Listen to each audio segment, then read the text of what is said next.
Nosotros vamos a tener este viernes un especial de 1 hora precisamente con Oscar Vidarte para hablar de la situación en Ucrania. Bien, vamos a dejar de momento ese país y nos vamos a Venezuela, ya que mañana se cumple 1 año de la muerte del presidente Hugo Chávez. Hoy hubo una manifestación pacífica, mientras que ayer se registraron actos de violencia, mientras el canciller Elías Jawa se reunió con el secretario general de la ONU, Ban Ki-moon. En la víspera del primer aniversario de la muerte de Hugo Chávez, el gobierno de Brasil, a través de su representante Marco Aurelio García, conversará con las autoridades venezolanas sobre las protestas que se viven en ese país. García es el asesor especial de la presidenta Dilma Rousseff y participará en los homenajes al fallecido presidente bolivariano. A 1 año de la muerte de Chávez, en las calles de Venezuela persisten las protestas estudiantiles. El lunes por la tarde se vivió una nueva jornada de violencia en la que grupos de manifestantes intentaron bloquear la principal autopista de Caracas. La policía los dispersó con gases lacrimógenos, dejando 3 detenidos.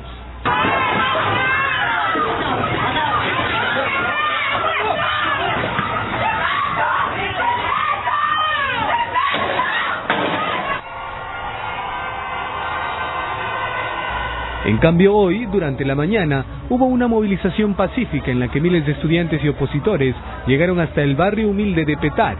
La marcha era contra la inseguridad y el deterioro económico. Algunos estaban vestidos de blanco, portando pancartas con lemas contra el gobierno de Nicolás Maduro y gritando consignas como "Te queremos Venezuela, te queremos de verdad". Principalmente le pido al gobierno que sean realistas, que muestren la realidad ante todo, que dejen de reprimir la comunicación, de cerrar todos los canales de televisión y que muestren la realidad, porque hasta los que apoyan a ese gobierno ya se han dado cuenta de que lo que se está viviendo no es lo que ellos muestran. La diputada opositora María Corina Machado también participó de la protesta junto a la esposa de Leopoldo López, Lilian Tintori. Mientras que en Ginebra, el canciller de Venezuela, Elías Jawa, se reunió con el secretario general de Naciones Unidas, Ban Ki-moon. Antes del encuentro, el representante diplomático arremetió nuevamente contra las cadenas internacionales. Son elementos que configuran, sin duda alguna, una estrategia de propaganda negativa contra un país democrático, contra un gobierno democrático, para justificar precisamente intervenciones, sanciones que no se corresponden con la realidad de un gobierno democrático que ha actuado en el marco de la ley para restituir el orden público. Jawa le reiteró a Ban Ki-moon el compromiso del gobierno de Nicolás Maduro con el diálogo entre los venezolanos. Sin embargo, dejó en claro que su país no necesita mediación extranjera en sus problemas internos. Hoy mañana se cumple 1 año de la muerte de Hugo Chávez. Bueno, ese es sobre todo, creo que 1 año después uno se puede preguntar cómo está Venezuela, ¿no? Realmente cuál es la situación a 1 año de la partida del líder máximo del chavismo, ¿no? Bueno, la situación de Venezuela es bastante difícil, ¿no? De diferentes ángulos. En el tema social, pues económico, vemos grandes problemas del propio modelo. Vemos inseguridad, vemos protestas, vemos un país fracturado, vemos una oposición que ha salido a las calles, que ha producido pues 18 muertos, vemos una situación compleja que ha obligado al gobierno a tomar acciones, ¿no? Acciones como por ejemplo esta gran conferencia de la paz, que era algo solicitado por todos los países del continente, había que establecer puentes con la oposición de alguna manera, aunque obviamente poco creemos que sea muy efectivo, ya que el chavismo ha demostrado pues un alto nivel de intolerancia y poca capacidad de establecer puentes.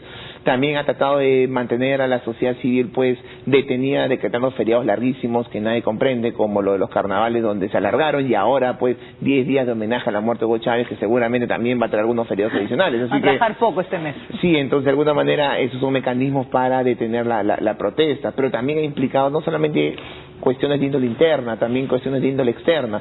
La presencia de Jawa en varios países de la región y también en Ginebra pues tiene un objetivo que es básicamente contar cuál es desde la perspectiva del oficialista, cuál es la situación de Venezuela.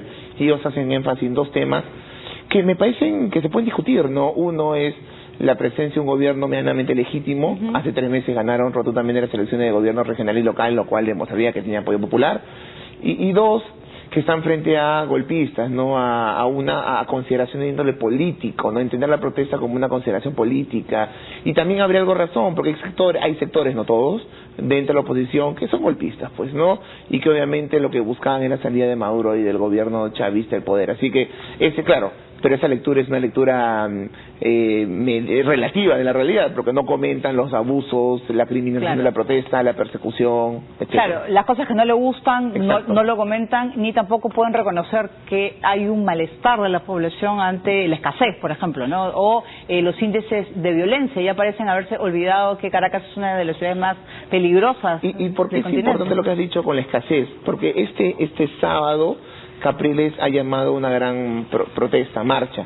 Pero la marcha no es contra el régimen de Maduro per se, no es vete Maduro, es básicamente contra la escasez. Es cambiar el discurso al discurso inicial, que no es a la caída de Maduro, sino a lo que está sucediendo en Venezuela. Exacto, ¿no? Y es parte de la estrategia que algún día comentamos, que en donde la oposición se encuentra fracturada, ¿no? Un sector mucho más confrontacional, Leopoldo López, que hoy está detenido, Machado, que claramente su discurso era protestar para que se caiga el régimen, y otro discurso de Capriles, que es básicamente, ojo, admita la protesta, pero no tanto para que el régimen se caiga, porque la situación actual de fractura impide el nacimiento de cualquier otro régimen. Así que lo que tenemos que esperar es buscar nosotros la implosión del régimen y cierto consenso en Venezuela de que es necesario un cambio.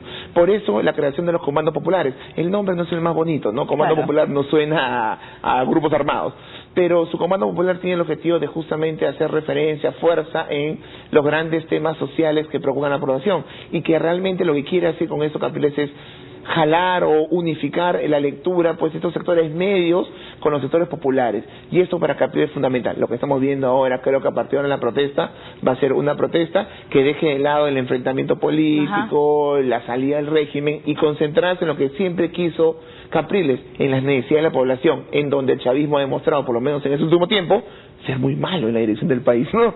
Como son temas económicos, como son temas de seguridad, en donde han demostrado su alto nivel de incapacidad.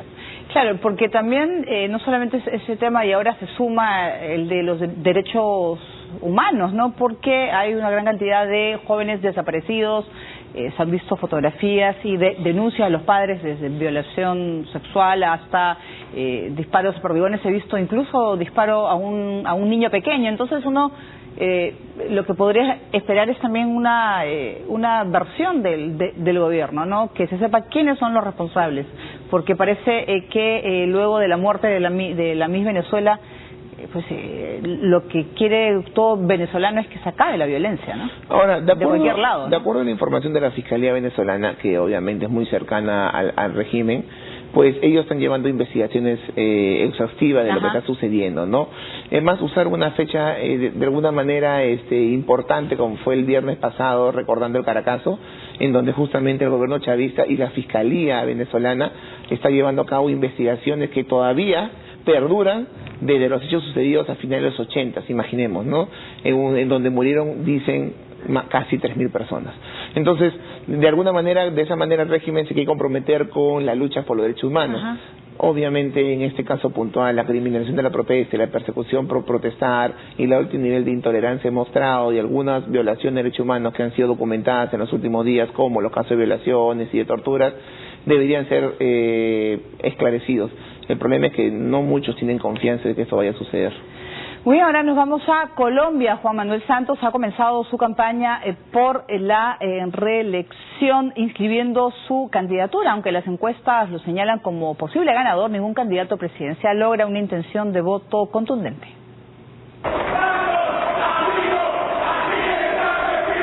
Su candidatura para la reelección ya es oficial.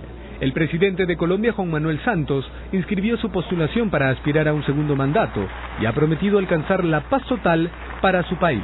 Con esta inscripción queremos decirle a los colombianos que estamos listos, estamos preparados y estamos entusiasmados para iniciar esta campaña. Estamos listos para afrontar el desafío de entregarle al país realmente una prosperidad para todos y la paz. Santos agregó que esa paz total, en referencia a los diálogos con las FARC, no es solo terminar la guerra, sino que va más allá. Incluye la oportunidad para que todos los colombianos se puedan educar con una gran calidad. Colombia está para pensar en cosas grandes, y por eso nos vamos a poner metas muy ambiciosas, que son difíciles de obtener, sí, pero así es como se transforman las sociedades. Si todos nos ponemos metas ambiciosas y trabajamos juntos para lograrlas. Y eso es lo que vamos a hacer en estos próximos 4 años. Para ganar en primera vuelta, Santos necesita el 50% de los votos válidos. Sin embargo, según los últimos sondeos, el presidente solo cuenta con el 31% de la intención de voto, seguido por el exalcalde de Bogotá, Enrique Peñalosa, con 9%, y en tercer lugar el exministro de Hacienda, Óscar Iván Zuluaga, con 8%. De no ganar en primera vuelta en mayo, Santos tendrá que ir a una segunda ronda en junio. Muy bien, tal como lo ha detallado la prensa internacional, Santos dice sale a la casa del voto en blanco para ganar las elecciones. ¿Por qué hace tan difícil para una victoria contundente en Colombia? Lo que pasa es que, a ver, aclaremos algo, todavía el voto en blanco es mayoritario, todavía está por encima del principal candidato, que en este caso es Santos. Que es interesante, ¿no? Esa posición es muy interesante porque eso denota que existe un amplio margen de la población que todavía no ha decidido su voto. Así que a pesar de que todavía Santos mantiene una diferencia importante con el segundo, que es Enrique Peñalosa, todavía no debe darse por confiado, en tanto existe un amplio porcentaje de la población que todavía pues no tiene claro por quién votar, ¿no? Además, porque hay otro dato adicional, que hay un tema coyuntural que siempre pues que puede favorecer mucho a Santos, pero también puede afectar mucho su candidatura, que son las negociaciones con la FARC. Es decir, un proceso pues bien encaminado, obviamente favorece completamente su candidatura. Un proceso donde haya trabas en el corto plazo o haya algún tipo de complicación, da pie a las críticas de la oposición.